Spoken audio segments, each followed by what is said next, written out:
Hello, ladies and gentlemen. Welcome back to the Armchair Booking Podcast.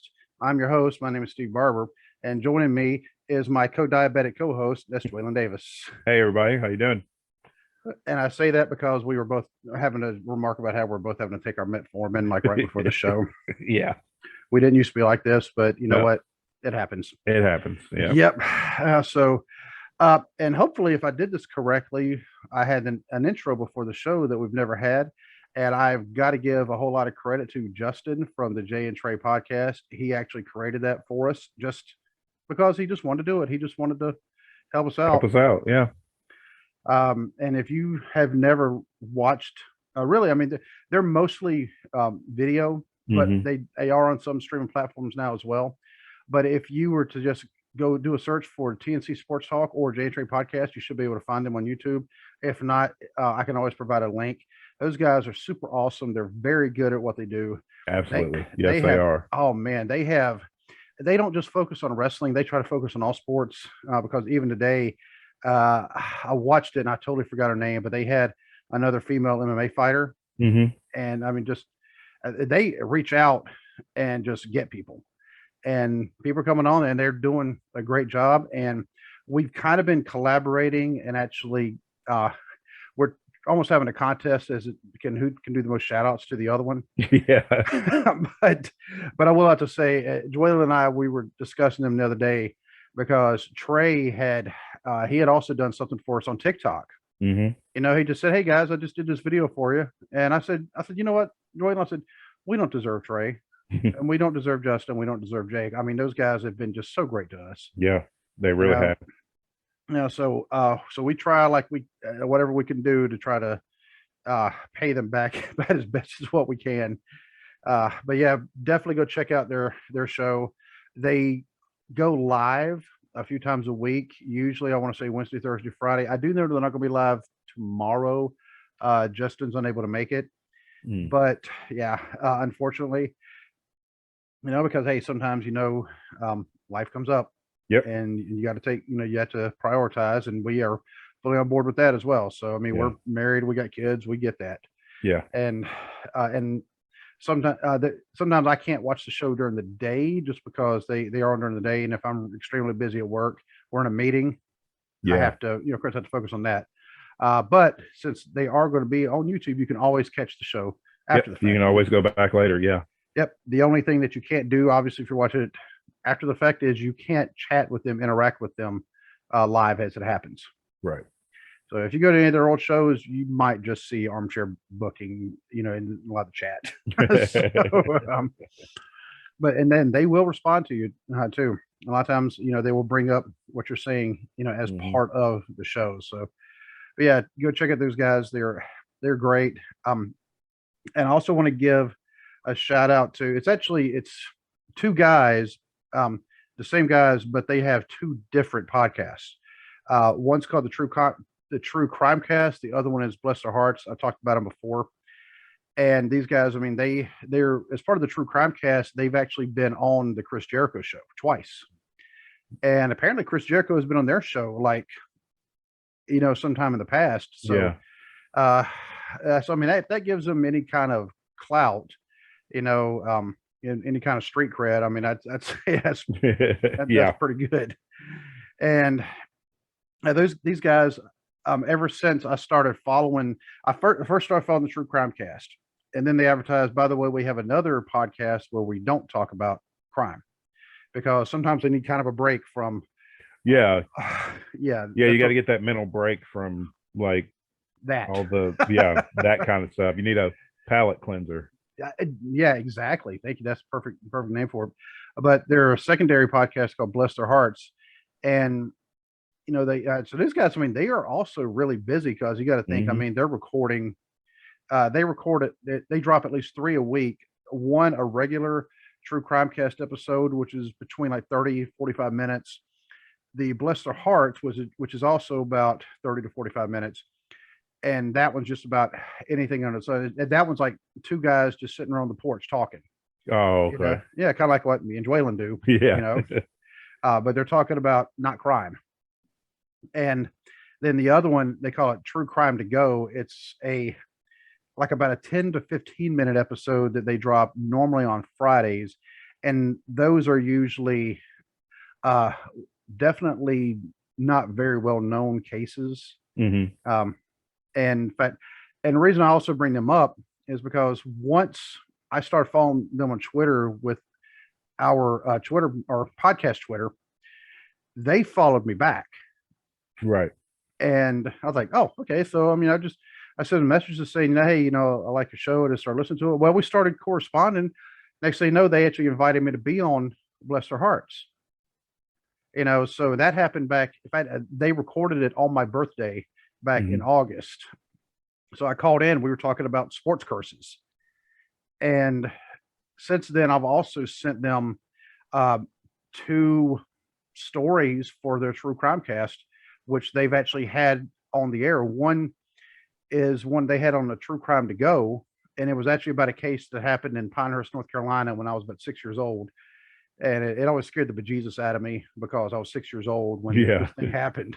But it's one of the ones, that I was like, you don't really see anything about it. And that one's actually called The Ring. And no, it's not about, Samara and the ring and the well either. I mean, I think I told you, the full story. So yeah, it's pretty gruesome. It's very real. It's a very true story, but I actually submitted it to them and they said, man, this is very well written. We're going to do it. I was like, oh, okay, cool. And then I sent them another story not too long ago. And now this one was delayed a little bit as far as them recording it because they had some health issues with them and their family, and just right about the same time that we had some health issues. The coronavirus, the COVID-19, whatever you want to call it, the super cooties, it sucks. So, so they of course they were not immune from that. So, but the other story I wrote to them, I didn't catch. They are also on Patreon. And if you're a subscribing member to their Patreon, which I mean, I am, I pay the yearly fee. If you actually do the yearly fee, they'll actually give you a shout out on the air, and they might send you an autographed picture of themselves, which they did for me. Cool. And in fact, I actually just sent them some t-shirts in gratitude. Right. For everything because they, I was wondering, I was like, when are they ever going to do that story? Because they said they were recording it and they had actually advertised that they were going to drop it. And then I got to noticing that I wasn't getting any updates from my Patreon on my phone. My phone's set up right now because I messed up and didn't get the maximum capacity on my latest phone. I got like half. I got like the 128 instead of the 256. Okay. So I had to delete all my music off of it, which sucks. But I still have my old one. I was actually able to keep my old one, so I still have all the music on there. Yeah, there you go. Yeah. But I have it set up to where if I don't use an app for like a certain amount of time, it will drop it back into cloud, so it's not taking up space. Well, that's what happened to the Patreon, because because they're the only ones I'm subscribed to, and when they all got sick, of course they weren't recording, so they weren't dropping any episodes, and so now I looked and I was like, huh. And as soon as I downloaded the Patreon app again, and then, of course, reinstalled it, boom, there was the show. And it's a Patreon exclusive. Oh, okay. Yeah, so that is actually called the Nebraska Boy Snatcher. It's about a guy. He was a serial killer. Well, he barely qualified to be a serial killer. Not that there's a contest, but he killed 3 boys, 2 in Nebraska when he was actually in the Air Force, stationed at Offutt Air Force Base out by Omaha. But he killed 1 in Maine before he ever went in the Air Force. But his nickname was, they called him the Nebraska Boy Snatcher. Oh, wow. But yeah, on that episode, and I've actually shared it on Twitter and on Facebook, which of course you have to have Patreon to be able to listen to it. They gave us they gave the podcast a shout out because they said, hey, I mean, he wrote the story. We got to give him credit for it. I was like, yeah, all right, cool. So, so those guys, I mean, they're super nice guys. They're right there out of Berea, Kentucky. And the only knock I'll have on them is, one of them's a big Kentucky basketball fan. I don't know what to think about that, but then again, I can't say it puts a strain on any kind of relationship because, Draylen, how many people are we friends with who are Kentucky basketball fans? A lot. Yeah. A whole lot. Yeah. It's probably a couple of thousand. Yeah. But since I'm giving out everybody shout outs, I would like to go ahead and talk about a contact and listening info. And with that means we have merchandise. And where you can find our merchandise is on tpublic.com. And for this one, I kind of want to highlight our baseball t-shirts because these look cool. They really do. And I'm like looking going, man, which one? I don't know which one I want, honestly. Because I mean, I'm so glad when I did these 2 extra designs because they really stand out on the white background on the baseball t-shirts. So I think that'll probably be like my next purchase of our stuff. My next purchase of our stuff will be the baseball t-shirts. Yeah. And, well, Jay and Trey, or TNC Sports Talk, they also just moved to TeePublic because well, they saw all the merchandise that's available, and they were really impressed. So they moved. And so here is TNC Sports Talk. Cool. Yep. So they just set this up. I want to say like Saturday. I mean, wow. Yeah, it's that new because Justin sent me the link, and then I turned around and made him a QR code, and for his own page, and I sent it to him. And I was like, hey, sure. He's like, whoa. Yeah, I don't. Either he forgot about it or he didn't know you could do that because I just now found out that you could do that. But yeah, here's some of their merchandise. They had obviously the same merchandise that we have, and there's their designs.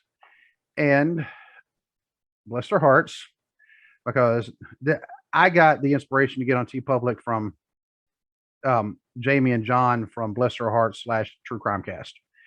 And here is their t-shirt. And then True Crime Cast, they actually have more. I like the Until Next Crime. Yeah. I need one of those. I'll hook it up. And I like quarantine. I like True Crime and maybe 3 people. Yeah. I like that. Yeah, but these guys are absolutely awesome. Yeah, so go check them out. And they've been recording the True Crime podcast now for I want to say about 3 years.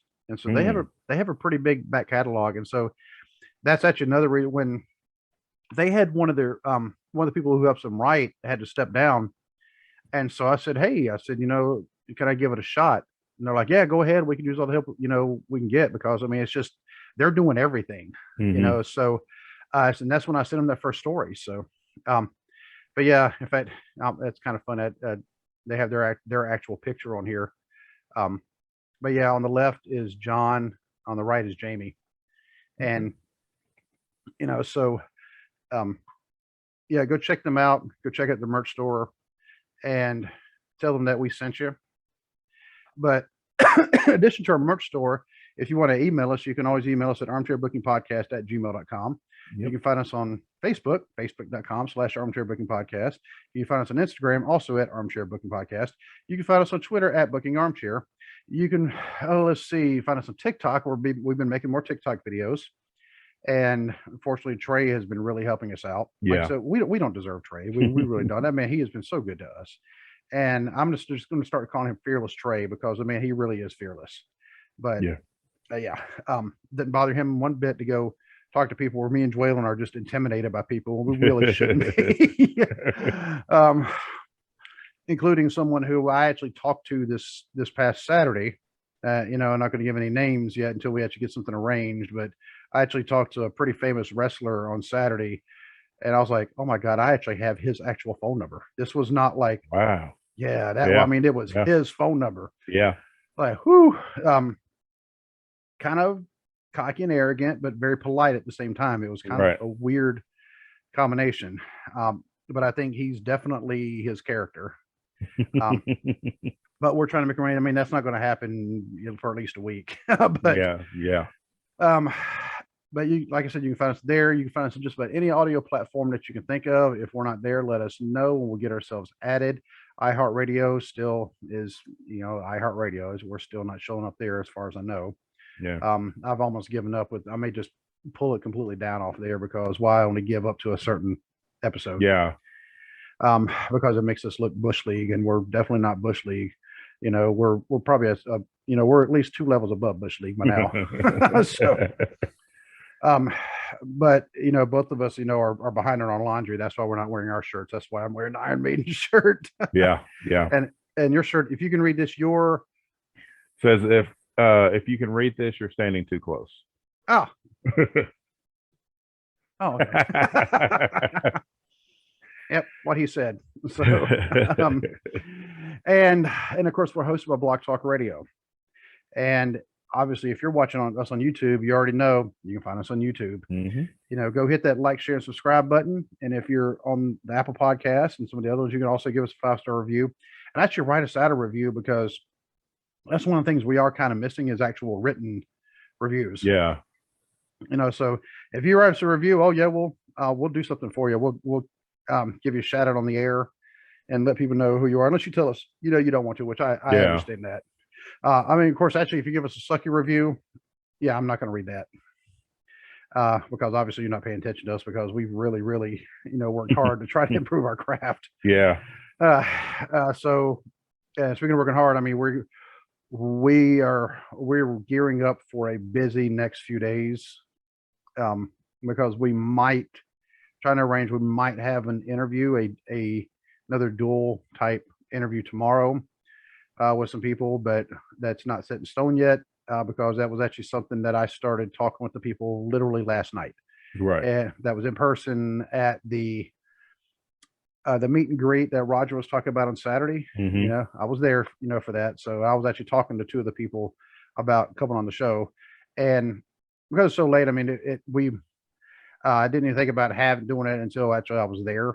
Yeah. And so like Sinclair and Noah, we actually arranged about 2 or 3 weeks in advance. Yeah, that sounds right. Something like that, just to make sure, but everybody has other jobs. Yeah. If you're not in WWE or AEW, in fact, you might be in WWE or AEW, and you might still have another job. So we might have that. And Sunday we have 3 out of the 4 people confirmed they can make it on Sunday to discuss Black History Month, and really kind of the history of Black people in wrestling. Yeah. And I don't know any other way to put it. Yeah. But we're actually going to be talking to 4 wrestlers who we've actually had all 4 of them on the show before. So this ought to be good, because we know all 4 of them were great interviews individually. And so you put all them together, it should just be fireworks. Yeah. It should be great. It should be great. So definitely stay tuned for that. And that's going to be a pretty big deal for me and Dwaylen to be able to pull this off. Yeah. So working hard on, and I do have to give the credit for the idea to a former co-host, Kyle, because it actually was his idea last year. We just we weren't able to get it going, and then I got sick, and it's like, well, maybe try it, obviously, some other time. Well, the other time's coming here, and so I do have to give him credit. Got to give credit where credit's due. Absolutely. Yep. So, and not only that, but I'll be honest with you, we would have to have some guests, because 2 white guys talking about it just wouldn't.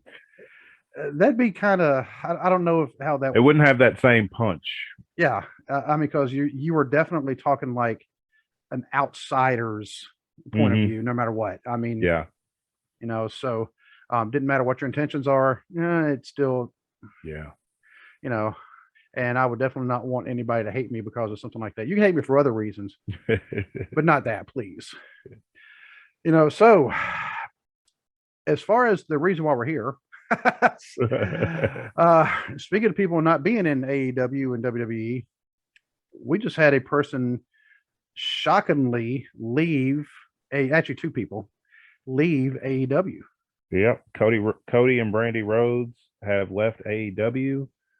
According to, let's see, Justin Barrasso from Sports Illustrated, he is saying that Cody will be returning to WWE. That's the big speculation, which given why he left AEW, there's a few reasons going around. One, of course, is money. He wanted a big money deal, and he wanted more than Tony Khan was willing to pay. If he's looking for a big money deal, WWE is the place to go. I mean, they're still the biggest company in the world, and if you're trying to make big money, that's where you go. But it's been reported that only Cody's going to WWE. Brandy's not following him to WWE. So I don't know what Brandy's going to do, but there have been reports that have come out today saying that Brandy was not very well liked backstage in AEW. Yeah. Kind of the I get the feeling kind of the character that she played on screen was kind of her dialed up backstage. But they're like, I feel like she's not going to be missed in AEW. Cody, however, Cody did a lot for AEW. He helped found the company. He was the EVP. Yeah, he was an EVP. He put over a lot of talent. Like Sammy Guevara. Like his last match in AEW was the ladder match with Sammy Guevara. He put over Sammy Guevara. He put over, MJF. He put over Darby Allin. Brody Lee, God rest his soul. He put him over. He put over Malachi Black. He put over a lot of guys and put on some really, really good matches. And I just hope that, because the fans right now are in that stage where it was cool to boo Cody, but I hope that they appreciate his contributions to AEW. I've also seen reports that Cody's a little miffed. Cody got a little miffed when Tony Khan took over booking, because the EVPs were doing the majority of the booking, and then Tony Khan kind of, I think Tony Khan kind of looked at it like there needs to be one person doing the booking, and I can't have my EVPs doing all the booking, because then it's like it becomes a conflict of interest somewhere along the line. And so he took over the booking. Honestly, I think he's done a great job. I feel like AEW for the most part is booked very well, but there's been rumors, nothing confirmed, but there's been rumors that Cody was a little miffed about that. But they had been, him and Brandy's contracts ended in December, and they were just on a handshake deal, until yesterday when they left. But they had been in negotiations for about 6 weeks, trying to get a deal made, but it's just they couldn't get it done, so they left.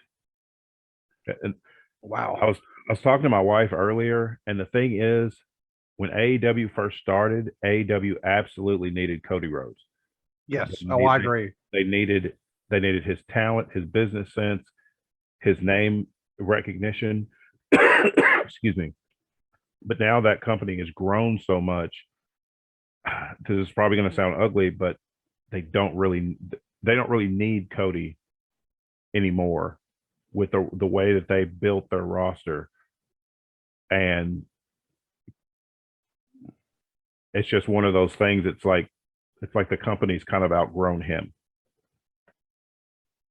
Okay. Yeah, I can definitely understand that, because it's like you've done your job, and you've done your job very well. Yeah. You built this company, you helped build this company from the ground up, and now it has grown into something probably far beyond what he dreamed it would be. Right. And now they've he's not a necessity. And I don't mean that in an ugly way. I just mean with the talent that they have from the young up and comers to the established stars, and the good mix that they have of both, that company's going to be okay. And then Cody's going to be okay, because Cody left WWE because he was determined he was going to be a star in pro wrestling.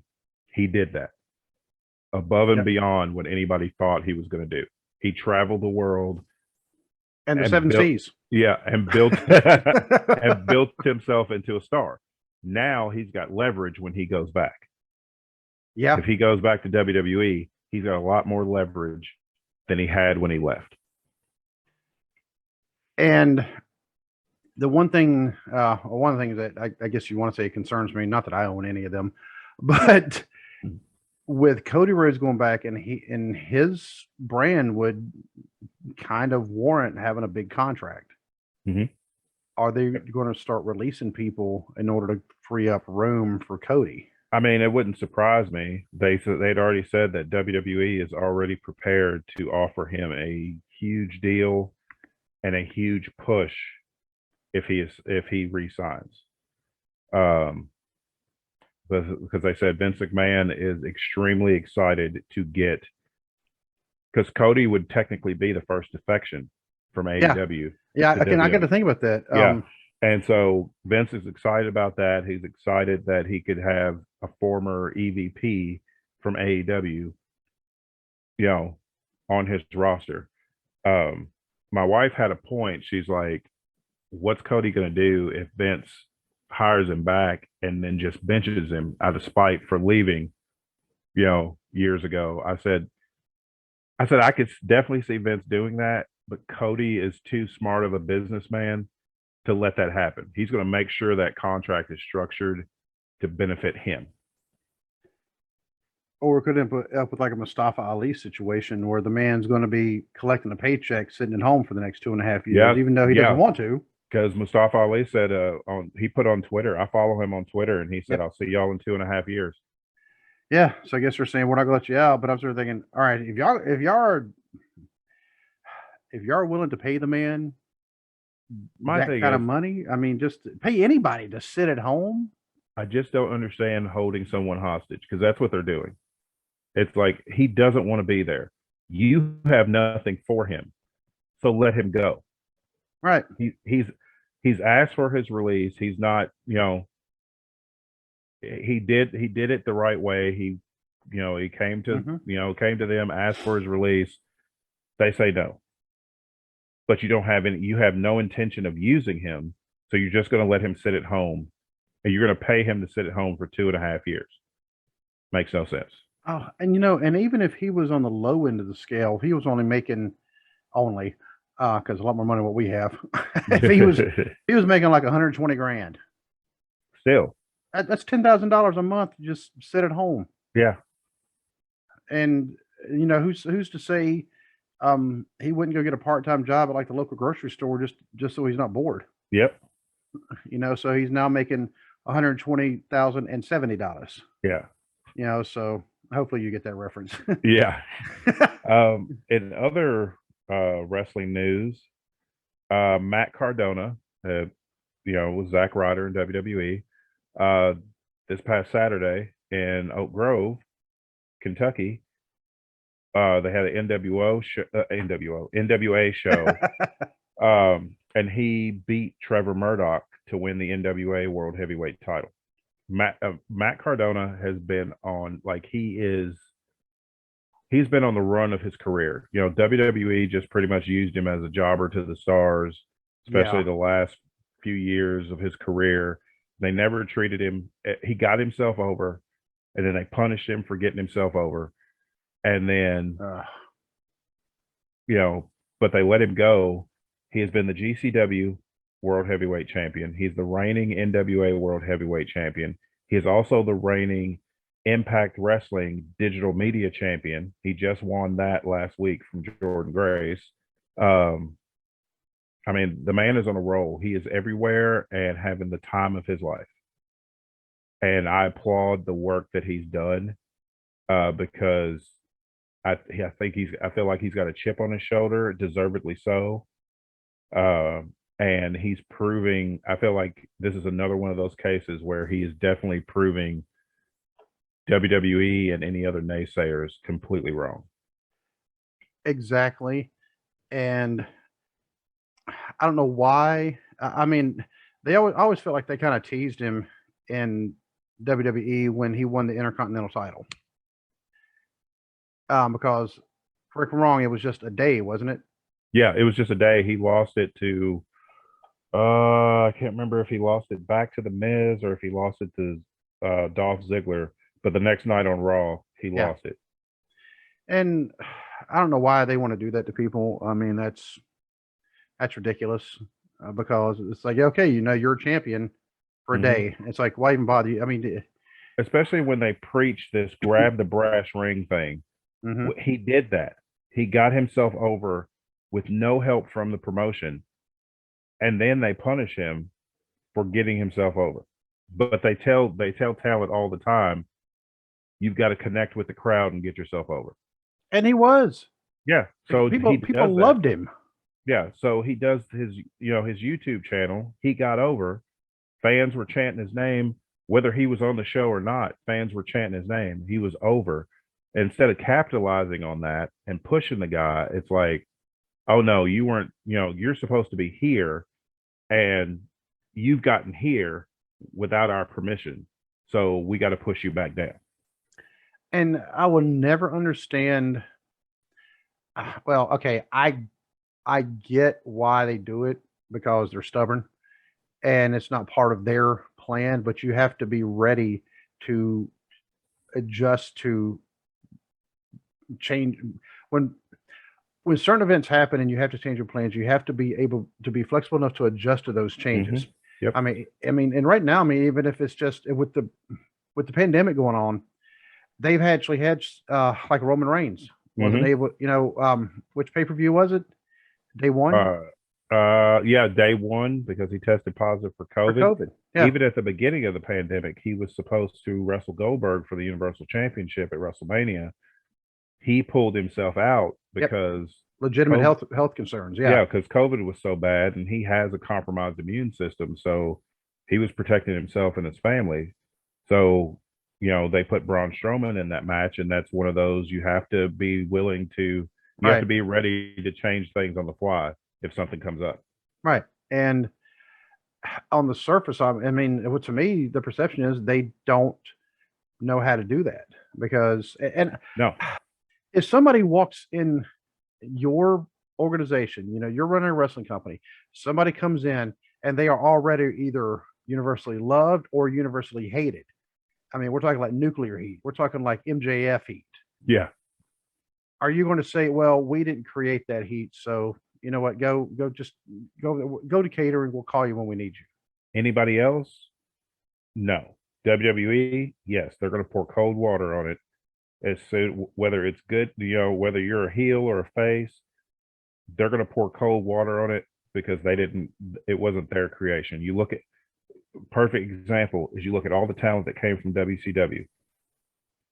Everything that made all those talents great, they poured cold water on them. The only one that got over in spite of that was Booker T. And that was just because of Booker T's talent that he was able to get out of the invasion pretty much unscathed and end up becoming a world champion again. Yeah, because I get to think about some of the other ones. I think one of the main ones that come to mind actually is Chuck Palumbo. Yeah. He had the look. I mean, he had just a massive body, and he had, some skills, maybe not 100% the skills he needed, but he was good enough. And they had him with Sean O'Hare. And of course, Sean O'Hare, may rest in peace. Yeah. But Sean O'Hare was fantastic. I mean, a guy that size should not be doing a senton from the top rope. I mean, it looked, and I'm sorry, no disrespect to Jeff Hardy, but Sean O'Hare's senton looked 100 times better than Jeff Hardy's. I don't know if it was because you got a guy that was like 6'4", 6'5" doing it. So, or I don't know, but I always thought his looked great. But like Diamond Dallas Page, they ruined DDP. Yeah, they did. The night he unveiled himself as the Undertaker's wife's stalker, and then he got absolutely no heat. They just had the Undertaker and his wife beat the bejesus out of DDP at every turn. But I have nothing but respect for Matt Cardona because he has taken that chip on his shoulder, and instead of feeling sorry for himself, he's like, I'm just going to show you what you let go. And he's gone everywhere, winning championships, make it a new name for himself. I mean, he is the talk of the internet right now, and in this day and age, being the talk of social media is the best thing for a wrestling career. That's because that's the world we live in. Yep. I mean, you know what? You might as well take advantage of the tools that are there. Exactly. And the thing is, it's like he was one of the ones that started it. So to see him finally being able to benefit from that is just awesome. And that match at the card that happened in Oak Grove, you know who else was there? Big Mama. Big Mama. Yep. In fact, I am actually going to do another screen share because last night at the meet and greet, she was there as part of that. Right here. This is Joshua. This right here is Ruffin, by the way. That's Big Mama and Roger's son. Yeah. And of course, Big Mama, some fat war veteran, Tiny Tim. And you remember we were talking about Tiny Tim said he's 5'3" in a good day. Yeah. Yeah. And then Nikki Victory, if you don't recognize her, or if you do recognize her, you can't think of where she was just on AEW Dark a couple weeks ago. And I don't know if I love this. This is one thing I like about the touch screen. What do you notice on her jacket? Yep. NWA. Yep. So she was talking about that being Oak Grove, and she said, yeah, it was a nice little drive. I'm like, yeah, I know that drive very well. But she and Joshua actually Monday night were backstage at Raw to be used as extras. Yep. Cool. And she said they were ready, just waiting for them to call. Of course, they never actually called them out, but they were waiting. I said, "What, did you get paid?" And she's like, "Yeah, they got paid to be on standby." I'm like, "Oh, that's fantastic." I'm like, "Yeah, we are definitely in the wrong business." Yeah. But I just wanted to share that. I mean, all those are definitely big names in NWF, and as you can tell, some of them names are getting even bigger. Yep. Because Roger, he said the other day on our show, he said Nikki Victory has no ceiling. Yeah. He's right, because I watched that episode of Dark that she was on, and she is good. She's really good. And Joshua, I think, is kind of underlooked a little bit. Maybe because of the name, just because it's one name, Joshua, and sometimes people, but and maybe because I don't know. I think he definitely he could go far. He has potential. I mean, he could go very far in the business because as you can see, I mean, he had a belt right there on his shoulder. I mean, he's one of the part of the tag team champions, him and Andrew Reed. So, this coming Saturday, it's going to be him against Nikki Victory. Yep. Intergender match right there at the sports complex in Mount Orb. So if you don't have your tickets, go get your tickets. In fact, I need to get my tickets. I tend to wait until the last minute just in case I get sick again. Which I've proven it can happen. Yeah. Oh, but Matt Cardona win the NWA title, and then they're speculating some news about WrestleMania with a potential return of Stone Cold. Yep. They are trying to. They first reached out to him late December because they were trying to get something get a storyline started of his road back to WrestleMania. They were trying to do that, started at the Rumble, but of course, we saw that didn't happen. But they're still wanting to have a match between him and Kevin Owens, which would be more of a brawl because Steve Austin's 57 years old with bad knees, bad neck, two bad wheels and a bad back and a bad neck. So, you're not going to get a wrestling match, even if he was in the phenomenal shape. He's still 57. You're not going to get the Stone Cold that you got in 1999. You're just not going to get that. But they kind of sowed the seeds Monday on Raw, having Kevin Owens talk trash about Texas because that's where WrestleMania is going to be, in Dallas. And so there's speculation. My opinion on this is my opinion on every other part-timer that they pulled out of mothballs. create new stars. Stop depending on. I mean, Steve Austin hasn't wrestled in 19 years. Has it been 19? Was it 2000? When did? All right. See, it was WrestleMania. Okay. It was WrestleMania 19. 19. Was that 2003? Well, okay. Let me think. Let me look. All right. So 17 was in 2001. So yeah, 2003. You're right. 19 years. Yep. 19 years he hasn't wrestled. And I get that you're in Texas. You know, he's from Texas. But it'd be like pulling the Undertaker out of mothballs because he's from Texas, or Shawn Michaels because he's from Texas. There's a time when you've got to stop relying solely on part-timers or legends from the past, because you can't sustain that. You've got to build future stars. And you look at NXT, the only future star really that they've built on NXT is Braun Breaker. Yep. And they've gone back to that being a true developmental brand. And you've got one person that they've built to be a future star. Like, and we're going to discuss the Elimination Chamber in a few minutes, but the Elimination Chamber has 3 part-timers on it. Well, not even 2 part-timers, and then a Hall of Famer who's come back. Because you've got, you know, Lita's going to wrestle at the Elimination Chamber pay-per-view, Goldberg, and Brock Lesnar. I'm sitting there going through the list right now, see if there might be any more that were. Oh, Ronda Rousey. There's another. I mean, she's coming back. She's coming back, but yeah, I'm doing her with a wait and see kind of attitude to see what kind of schedule she works. I know last time she did not work a full schedule. No, she didn't. If she gets that kind of schedule again, then it's like another part-timer is getting the spotlight over people who have worked all year for the same opportunities and just get pushed to the side. Oh, see, if they just start listening to us, I know the world would be a better place. Y'all, exactly. Y'all pay attention. Yeah. All right. So,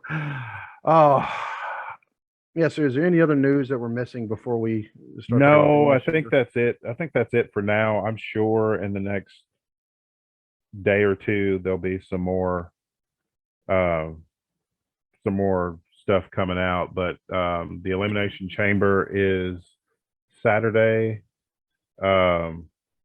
It is, what time does it start? I want to say it's at noon because Big Mama, Tasha, yeah, she asked last night as we were talking about that, she's like, why is it at noon? I was like, because it's in Saudi Arabia. And Nikki said, I've told you that 3 times. Yeah, this is the Saudi Arabia show, but I'll give them credit. They've actually built it into,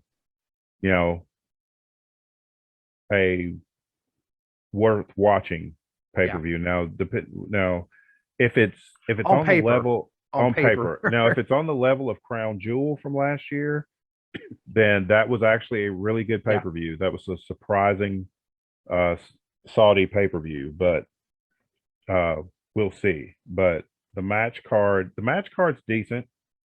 Well, except for there's a match or two that are glorified TV matches, but there is one of those, and I'm pretty sure I know the 2 that you're talking about. There's one of those I'm actually interested in seeing because it looks like somebody's finally getting a push. That's the Viking Raiders. Is that one of the matches you were talking about? That wasn't one. I was talking about we've got Rey Mysterio versus The Miz. Oh, that one's all the way at the bottom of the list. Yeah. Yeah. And then Drew McIntyre versus Madcap Moss, which I don't understand the point of this because Drew already beat him at day 1. They throw the Falls Count Anywhere stipulation on there, which pretty much just lets Corbin interfere, because that's the end game to all this, is to get Corbin and McIntyre probably at WrestleMania. But we know Drew McIntyre he's going to win that match. He's going to beat Madcap Moss. and then go on and probably, wrestle and defeat Happy Corbin at WrestleMania. I just not thought about something, Mm-hmm. and did. Did you say Sammy was going to be defending the match that they want to do is Sami Zayn defending the Intercontinental title against Johnny Knoxville at WrestleMania? Okay, I was about to say, because I was thinking, wait a minute, Sami Zayn, he won't go to Saudi. No, he won't go to Saudi. This is the WrestleMania match that they're wanting. Okay, I was confused. So, and in case anybody's wondering, how can he defend the title that he doesn't have yet? Because they taped SmackDown. They taped this coming Friday SmackDown because they are going to Saudi Arabia. So WWE leaked it before, I guess before somebody else did. Before fans leaked it and leaked the fact that Sami Zayn beat Shinsuke Nakamura for the Intercontinental title. And actually, and before we get back to talking about this, did you see the video of the botch Charlotte did? Yes, I did. And people, I've watched it on Cultaholic. They talked about it on there. They showed the video, and they were saying they don't know if it was Ronda didn't push hard enough when she was supposed to slam her head down, or there was a miscommunication on the timing. I've watched that clip several times, and to me, it just looks like Charlotte sandbagged her and didn't, and made sure she wasn't going to look bad, because that's Charlotte Flair's MO. She's going to make sure at all costs here lately that she is not going to look bad. You look at when she gets thrown lead up to the Rumble or in the Rumble, she never just fell out of the ring like the other women did when they got thrown over the top rope. She always made sure to stop herself so she could land on her feet. Mm-hmm. It's just, I think she's in this mode to where I'm not going to look bad. Doesn't matter if I make my, at all costs. Doesn't matter if I ruin a spot, a segment, ruin a spot in a match, make my opponent look bad. As long as I look good, then that's all that matters. Because it looked like in that clip that she just sandbagged Ronda Rousey and didn't sell the slam of her head on the table. Yeah, it's like she kind of stopped short and then she stopped short, planted her hands, and then went forward. And it's like, it's obvious you touched your hands. Mm-hmm. And it's obvious you stopped yourself and then touched your hands. Sorry. Oh, you're fine. Yeah, anything can happen on the show. I know. And that's one of the things that Charlotte, you got to think, here lately, you have a visitor. Hi.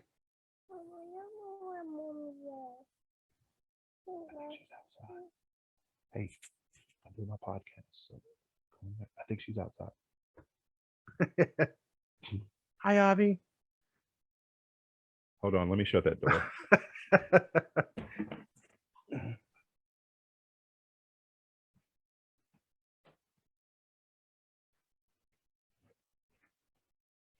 Yeah, she's not. We had to go get her from my mother-in-law's last night. She's not feeling too good. So. Oh. But the picture of her in the box was adorable, by the way. So I'm actually, you know what? I should probably put that up and go. Oh. Yeah.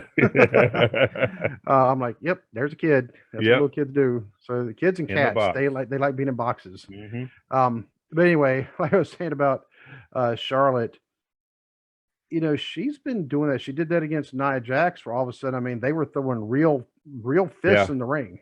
Nia said they worked everything out later, and they're still good friends. But yeah, that is not. She was not going to win that brawl. No, with Nia Jax. But it's like, and even going back a few years, people talk about, people were quick to blast Nia Jax, talking about how she was unsafe in the ring. I've seen numerous matches with Charlotte Flair to where she came extremely close to seriously injuring her opponent. There was a match between her and Sasha Banks at SummerSlam. I can't remember the year right now, but there was a spot where she was going to do this knee drop on Sasha, and Sasha was on the top rope, and it's like she came down, and Sasha was like just bent all in the turnbuckles and stuff, and it's like how is that okay? But then somebody else does something that people consider dangerous, and then that's what they're known for the rest of their career. And as Charlotte want to get more credibility for bumping, she should have done the face plant that Kelly did. Yeah, just because I forgot to mention that on our review show. Because I texted you, I was like, "Hey, the winner of the best face plant goes to Kelly." Yep. And she just didn't move, just plop. I was like, "Well, she wins that award. That's so awesome." but I think Drew McIntyre. My prediction is Drew McIntyre will beat Madcap Moss. I mean, I think that's a foregone conclusion. I think now Rey Mysterio and The Miz is kind of a toss-up. Neither one of them gain anything from this. Yeah, neither one of them get anything from this. This is just, I feel like this is just a stopgap feud until they find something else to do with both of them. This is either going to be the opening match or it's going to be the match right before the main event. Yeah. But that's another prediction that we're going to make right now. Yep. So there we go. Let's see what else we've got. We've got, this is in no certain order. We've got Ronda Rousey and Naomi versus Charlotte Flair and Sonia Deville. There will be a stipulation in this match. That's going to be, it was at the taping that they did where they had the contract signing. Ronda is going to wrestle with one arm tied behind her back. Wow. Oh, because of what she did to Sonya? Because of what she did to Sonya. So we're going to have that. Of course, I still say Ronda and Naomi are going to win. And I just thought about something, and I know this sounds really, really crude, but Charlotte and Sonya, the noses, they both have just, it's like, I don't know why that just now popped in my mind, but and that's not taken away from their talent at all, but it was just the first thing that, well, because Charlotte is definitely her dad's daughter. Yeah. Yeah, because Arn Anderson, he refers to Ric Flair as Beak. Yeah. So Charlotte's had all that other work done. I wonder why she never, or maybe she's like, I don't know. I'm cool, But Ronda with one hand tied behind her back. Yeah. And Naomi. From what I understand, the women's title match on SmackDown this past Friday was an excellent match between Charlotte and Naomi. I'll have to go back and watch that because I haven't seen it. You haven't seen it? I hadn't seen it yet. Oh my, yeah, dude. I'm surprised you haven't seen that one. Yeah, it was. I've got to watch that, and I've got to watch the gauntlet match from Raw because Rhea Ripley showed out on there. Really? I think she went like 45 minutes in the gauntlet match. It was to determine who comes out last in the in the gauntlet or the elimination number. Yeah, they're going to have a Elimination Chamber match for to determine the number one contender for the Raw Women's title at WrestleMania. It's going to be Liv Morgan, Rhea Ripley, Bianca Belair, Doudrop, Alexa Bliss, and Nikki ASH. I think it's going to be Bianca Belair. Bianca Belair won the gauntlet match, so she's going to come out last in the chamber. And I think if they're smart, they'll do what they did in the gauntlet match and have it come down to Rhea Ripley and Bianca Belair, because that's your money right there. Yeah. Because Nikki ASH, they've already had her win Money in the Bank, gave her the title, and then didn't do anything with her once they gave her the title. Alexa Bliss is just coming back. It's too soon to put her in the title picture. Yeah. Doudrop just had a title match at the Rumble, and that match was a disappointment. Yeah. And Liv Morgan has had several opportunities at the title. So I don't think they're going to do her. I think it's going to be Rhea Ripley, Bianca Belair. But if I've got to pick one, and you can't go wrong with either one. Right. But if I have make a pick, I think it'll be a Bianca Belair because I think she'll go to WrestleMania and she'll beat Becky to kind of redeem herself from the squash that they put her in last year at SummerSlam. Yeah, because that squash was another one that almost had me rioting in my own living room. Mm-hmm. Yeah, like, me too. Did they really just do that?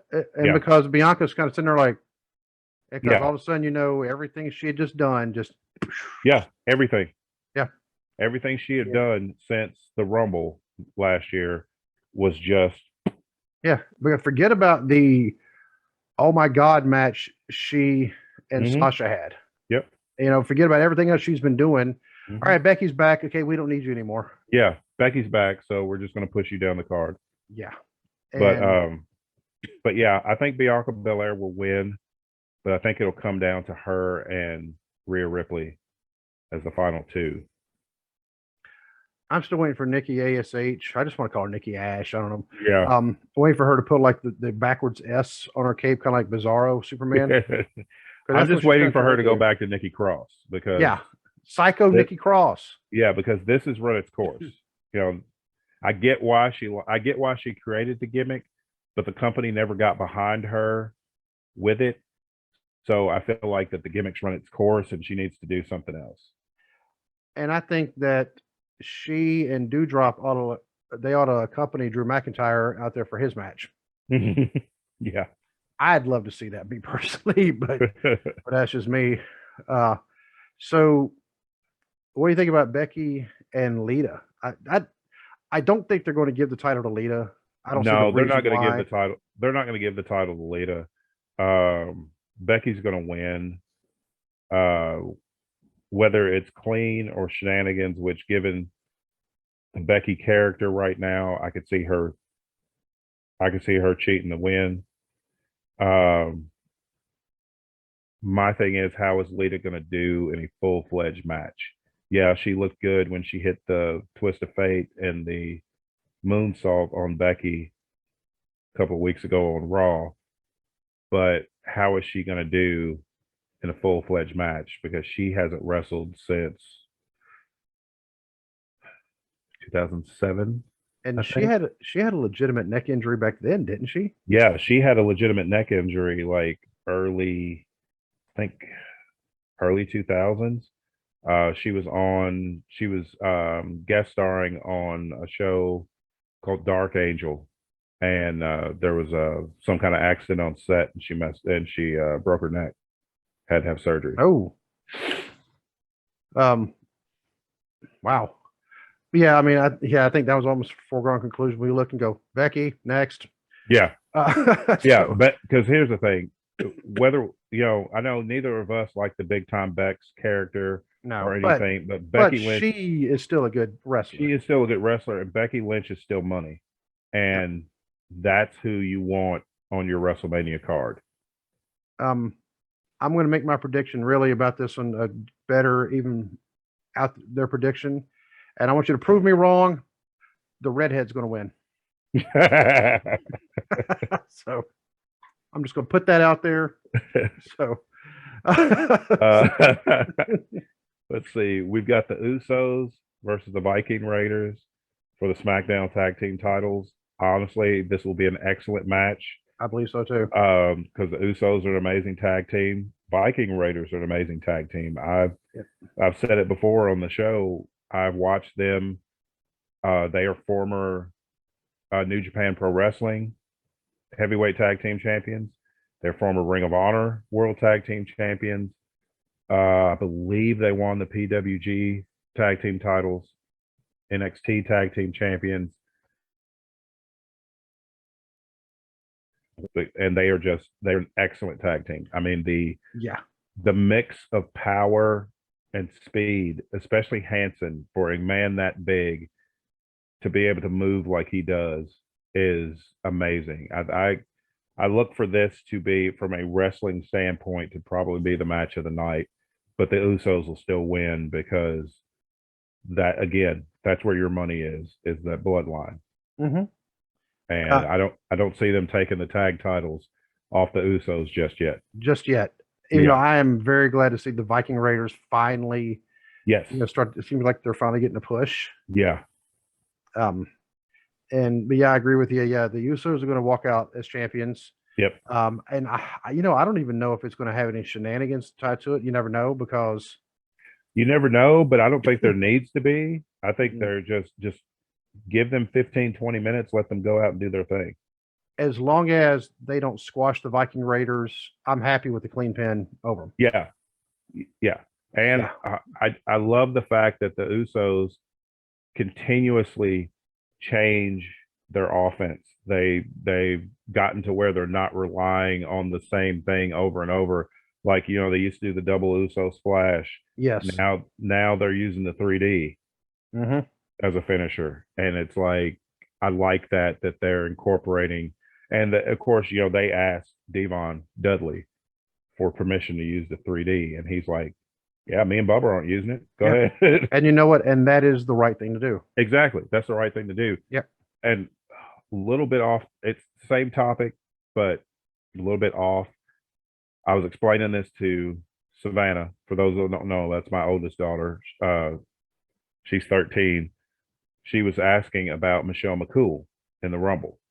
She was asking who that was. I was explaining who it was. And I'm like, and she also uses AJ Styles' finisher and claims she didn't know that was AJ Styles' finisher. Like her move, her finisher is called the Faith Breaker. And what it is the Styles Clash. I don't believe it for a second that she did not know or nobody told her that was AJ Styles, because nobody in wrestling does that move but AJ Styles. Except for AJ Styles. And that's not even a move you can just accidentally do and invent. Oh, yeah. No, you can't just accidentally. It's not like the DDT or something where you can accidentally do it and be like, oh my God, I've got this move. No, she had to. And here's the thing.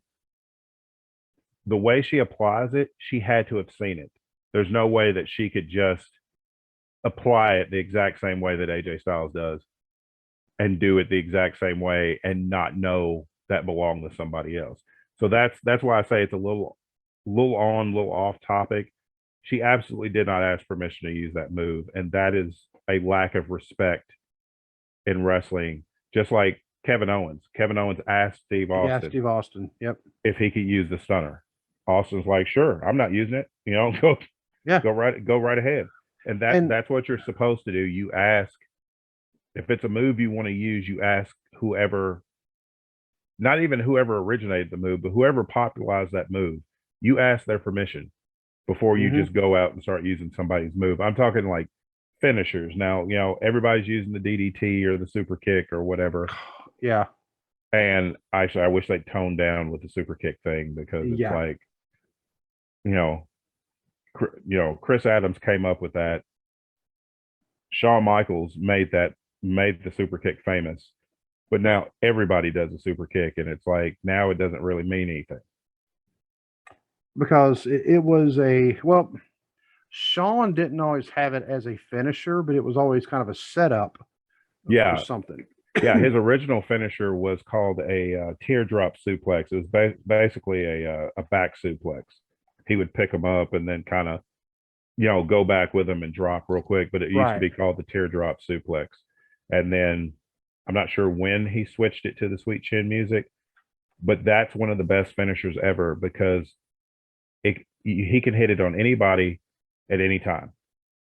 There's not a lot of complicated setup for it. It's just a straight kick to the jaw. Yep. And he was even able to do it against Kevin Nash, even his old 7-foot self. Yeah, he's hit it on Kevin Nash. He's hit it on the Big Show. I mean, he's hit it on the Undertaker.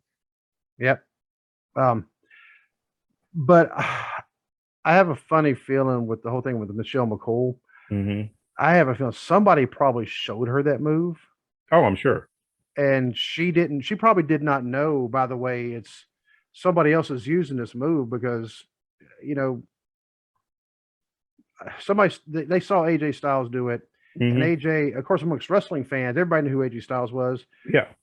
Amongst like maybe Michelle McCool, maybe she didn't necessarily know about him. Maybe she knew who he, knew the name, but not necessarily his style. That's somebody true, else did know. But somebody else showed it to her. You're probably right. But still, I feel like it's on her that she should have went to him and been like, is it okay if I use that move? When she found out, absolutely. When she found out.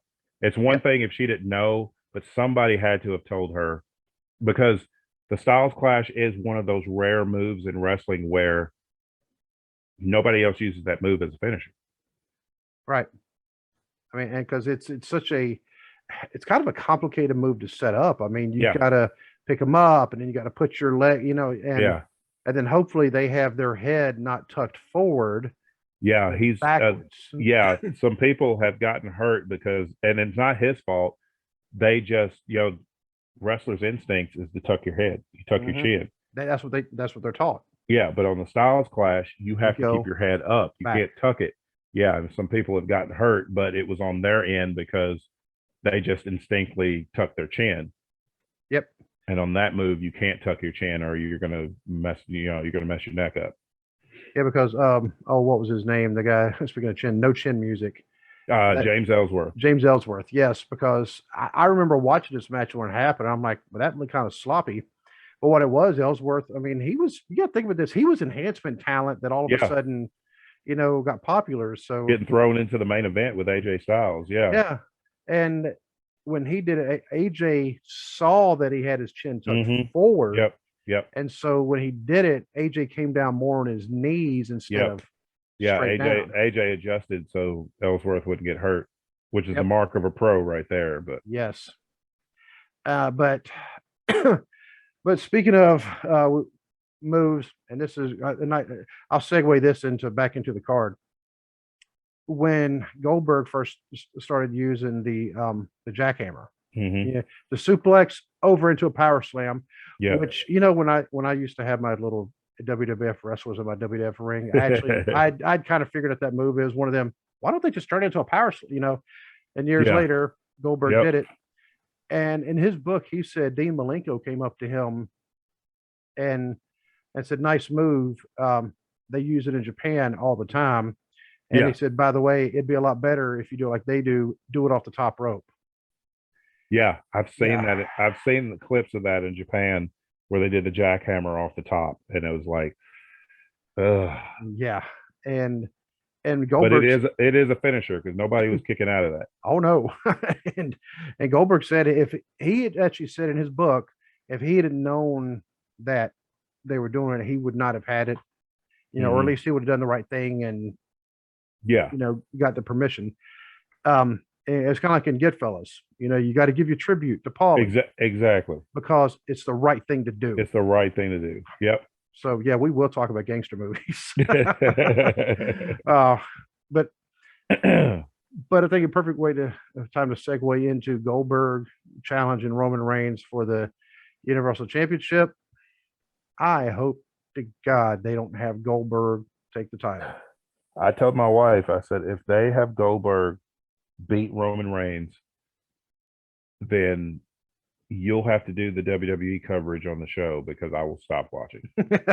I will just flat out stop watching because there is no point in having Bill Goldberg at 55 years old stop this run. One, there's no reason to have Bill Goldberg beat anybody for a world championship in 2022 at 55 years old. But this Roman Reigns run is one of the best things they've done in the last decade. They need to ride this out until people get tired of it and then end it as soon as people get tired of it. Don't let it go like you did Roman's babyface run where people were way tired of it for way too long. Yes. And you kept at it. If people get tired of him being champion, then you end it, as soon as people get tired. But don't let it be Bill Goldberg. Yeah, because what does that add? Honestly, okay, here's the thing. What does Bill Goldberg add to WWE's product in 2022?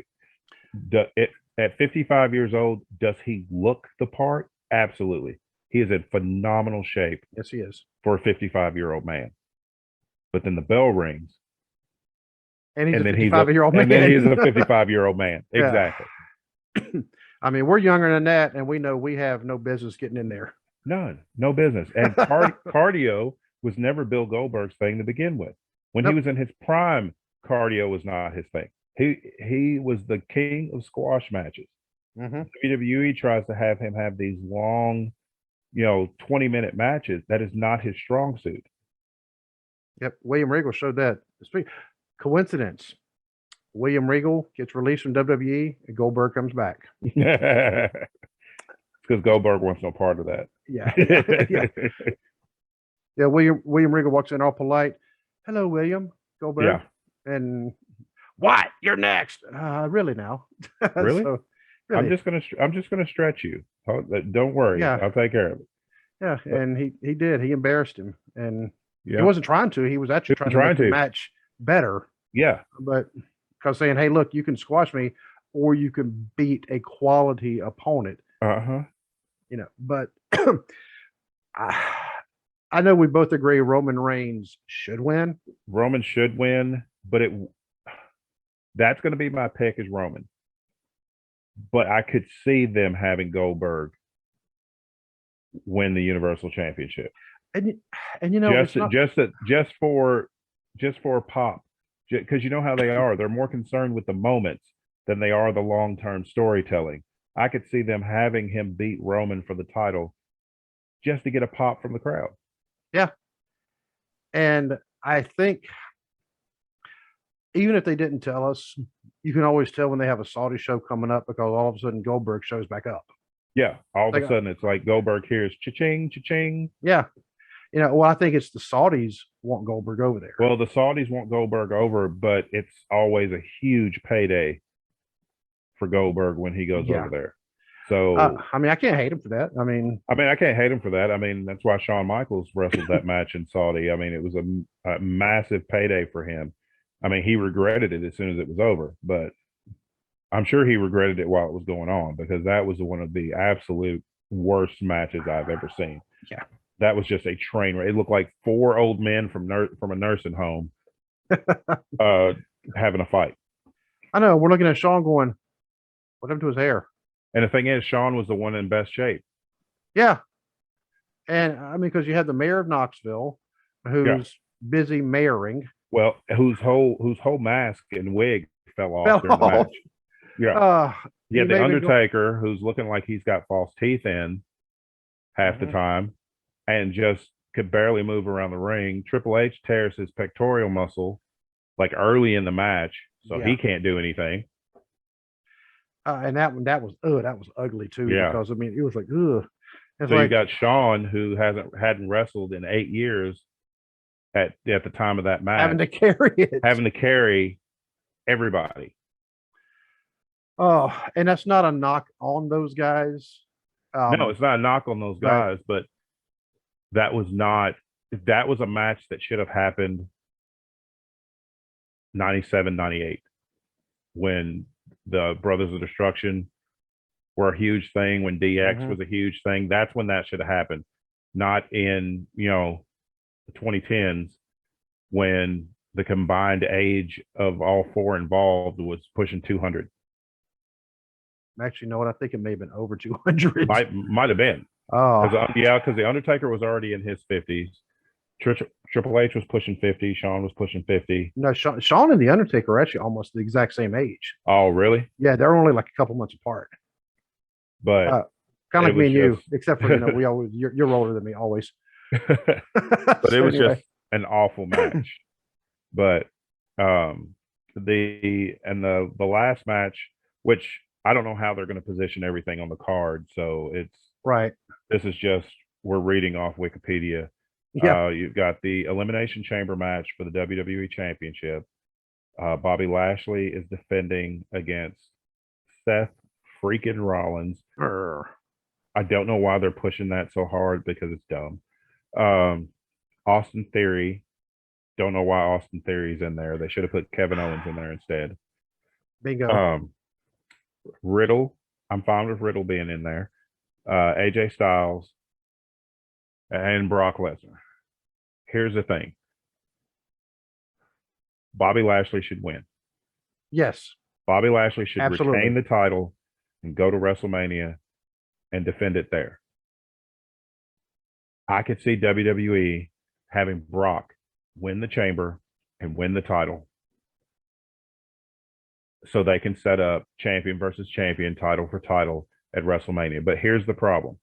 They know that they are not going to have two brands and one world champion.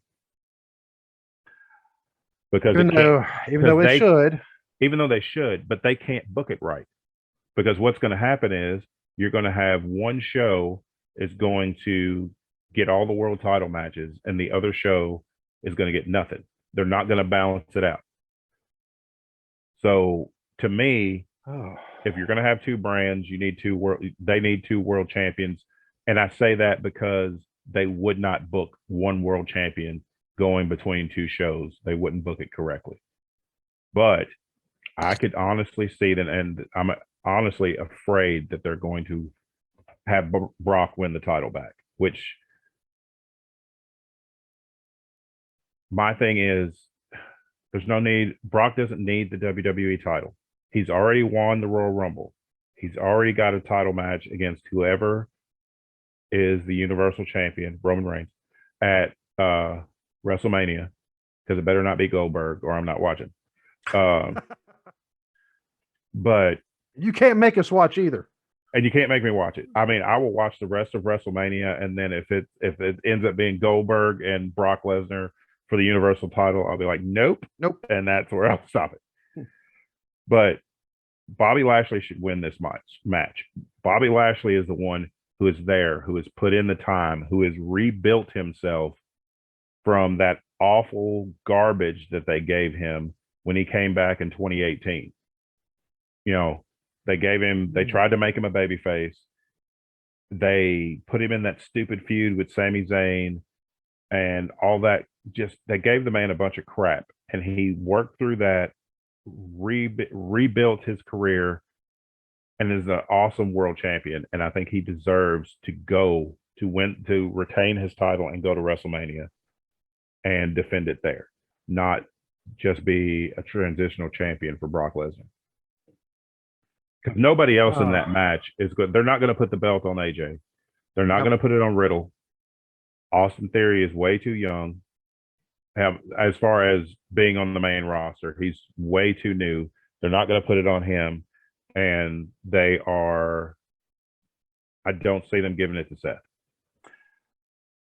The one thing about Austin Theory, and this just kind of popped in my head, I have a feeling Vince sees something in him. Mm-hmm. And and sometimes Vince, I mean, he can be right on the money. He's seeing something in Austin Theory that he likes, and he thinks he could actually do something good. If they start out the match with Austin Theory and AJ Styles, that is a way to show what Austin Theory can do. Because Austin Theory had a great match with AJ Styles on Raw. I think it was he did. Not this past Raw, but I think it was last week. He had a really great match with AJ Styles. I mean, Austin Theory is good. You know, he's got that potential. I just don't see him. He's not world champion. Not yet, not by a long shot. No. I'd like to see AJ get it. I don't. Yeah. I think now they're starting to position AJ where he is the guy who's going to make somebody look good. Yeah, he's the gatekeeper. He's the Jake Roberts. Yes. He's the guy that's going to get other guys ready for the main event. Yep. And of course, AJ, I mean, they could say at the end of the day, look, you haven't had the world title yet. Even though I think he was Universal Champion for who, AJ? Yeah. Wasn't he Universal Champion? He's been the WWE Champion twice. Okay. Yeah. So I could see them doing it to again one more time because I mean he's definitely earned it. But the thing with AJ is this is where he's going to retire. That's why AJ did everything else and went around the world building his name so that he could go to WWE, get the big contract, and then end his career there. AJ's not going to go anywhere else. This is it. I feel like this is where he's going to retire. I mean, and he has nothing else to prove. He doesn't. Look at what he's done everywhere else. Yeah. He's conquered everywhere he's went. Yeah. And he's earned respect everywhere he's went. Yeah. The only world title that he's never won was the Ring of Honor world title. And if Cody ends up buying that and making that, AJ could always go back there and win that world title. But anyway, So that's actually a rumor I heard. It's like Cody could, you know what? He could be. I He's mean, got he the could. money. Yeah. And Rollins, I could see Seth Rollins being the dark horse in this. Oh, Seth Rollins is going to give you a show. Yeah. I mean, between the character work, his in-ring skills, and his bumping ability, because he's going to bump for Bobby Lashley and Brock Lesnar. He's going to bump all over the place. But I just don't see, because it doesn't make sense to I put wouldn't the put it belt on him. Rollins. Yeah, I wouldn't put it on him, but it wouldn't surprise me if they did, because there have been worse. That's what I'm saying. Yeah. I could easily see Seth Rollins being like the dark horse candidate for the title in this. Mm-hmm. You know, but yeah, I want to see Bobby Lashley walk out the title, because if I was Bobby Lashley, even if it is a work, I don't care. I'd be annoyed. Oh yeah, I'd be very annoyed if I had to be the transitional champion so that you could get the belt back on Brock. It's like, no, because I'm here week in and week out. Right. And not only that, just to put him in the Elimination Chamber, you know, you got to defend your title. Like, man, who'd he make mad? Yeah, that's my thing. I had no issue with him having a title defense on the show, but it shouldn't be in the chamber. It should not be in the chamber at all. That chamber match should be a number one contenders match. Brock should not be involved. This match should be Bobby Lashley, Seth Rollins, Austin Theory, Riddle, AJ Styles, and Kevin Owens. Exactly. That should be the match. Brock has already got a title match set for WrestleMania, so there's no need to put Brock in the chamber for another world title when you've already booked him to win the Rumble in 2.5 minutes. And then, you know, he's already said he's going to WrestleMania to challenge Roman Reigns. So, oh Lord, like I said, they just listen to us. Yeah. And but if Brock wins, you're going to get a colorful text. I'm just, you know how it is. I want to see colors with it too. I want to see everything. It's not gonna be family friendly if Brock wins that title. Oh. So that will be Saturday at noon Eastern time, 11 o'clock Central time. Yep, 11 o'clock my time. So hey, that's a good, you know, wake up late Saturday. All right, time to watch some wrestling. 11 o'clock on a Saturday. When's the last time you done that? High school. It's been a hot minute. So high school, early. No, actually, college. Yeah. Okay. Yeah, watch some of that in college. Yeah. And on paper, this card actually looks like it'll be pretty decent. Yeah, it does. You know, I mean, we were surprised by Crown Jewel, because we even said there was a couple of matches we're like, oh, great, now I'm just going to have to watch it. And then we're like, you know what? That was a good card. I see a mysterious hand coming in. Is that the great chess player? No, she's at her grandma's. Okay. Yeah. In case you're wondering who we're talking about Savannah, because apparently she's a chess prodigy. Oh my God, she's so good. I taught her how to play chess years ago now, and I've beaten her twice. I mean, she sees the board better than people we played in tournaments. And here's some little known trivia about me and Dwaylen, and I got to tell the world, dude. Dwaylen and I were not just members of the chess club in high school; we were officers in the chess club our senior year in high school. Yep. I think you were the vice president, weren't you? I think so. And I was like the secretary, the treasurer, which meant I did absolutely nothing. So, but either way, I mean, that's our pictures in the yearbook. That's right. Chess club officer. Yeah, that's right. Balling. That's right. So if y'all want to throw some nerd cred in there, we got you, because Sean Toy was the president. Yep. And I don't remember who there was one more officer. I can't remember who the other person was. I'll have to find my yearbook, which I haven't looked at in probably 20 years. Yeah. But you know what? I'm going to text Alan and ask him if he has his yearbook, and I'm going to say, hey, can you do me a favor? Go to the chess club portion. But anyway, so that's that card. And two more kind of personal announcements. One of them is actually kind of sad. I want to go ahead and get this out of the way.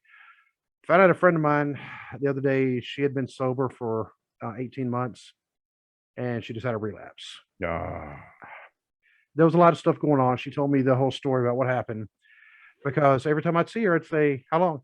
And she'd tell me. I'd give her a big old hug because I'm been very supportive of her.